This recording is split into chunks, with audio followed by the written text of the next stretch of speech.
Loudon County woman is asking, what's wrong with the Postal Service? She sent a package by priority mail to Kansas last month, but it was returned 2 weeks later. Apparently, the carrier couldn't read the address, but she shows consumer reporter Don Dare the accurate address is clearly written. And Don, Carolyn Davis doesn't understand why the package never got to her daughter. Mrs. Davis says she was very careful in writing the address of her daughter's new home on the package. She paid extra for delivery and expected the package to take no longer than 5 to 6 days to arrive.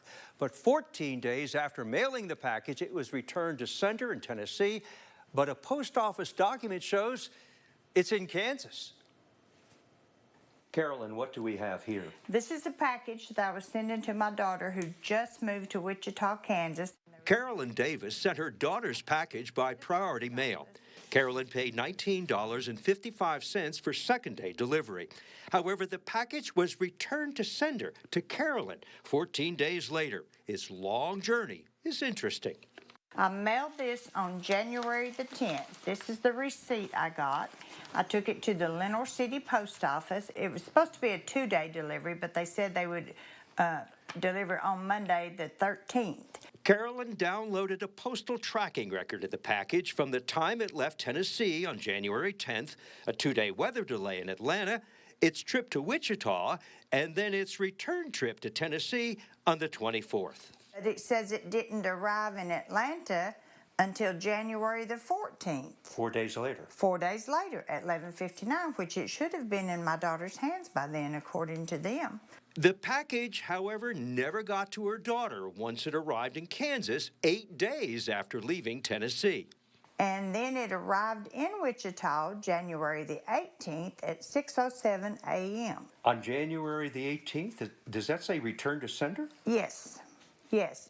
Within less than 2 hours, it was returned to sender. That's you? That's me. Why? I have no idea. You contacted the post office? I did. What'd they say? They said that they could not read the address that it was sent to. They couldn't read this address? That's what they say. Are they blind? Apparently so. This is where I contacted customer service. We appreciate your patience while we investigate this matter. You get another note from customer service? I do.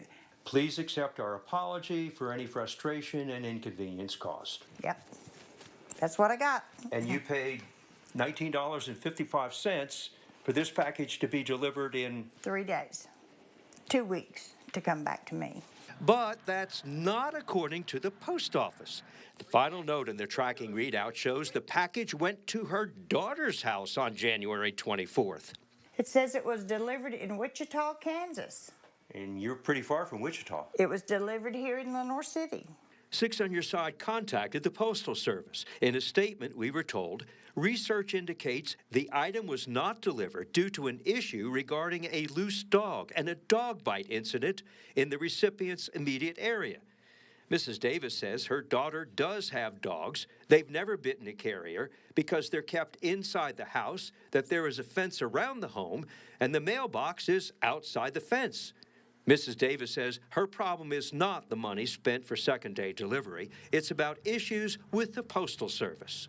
If you're working in a post office, you surely would know how to deliver a package. I was shocked by their incompetence, to put it lightly. Once Mrs. Davis got the package back, she repacked the contents and sent it by FedEx.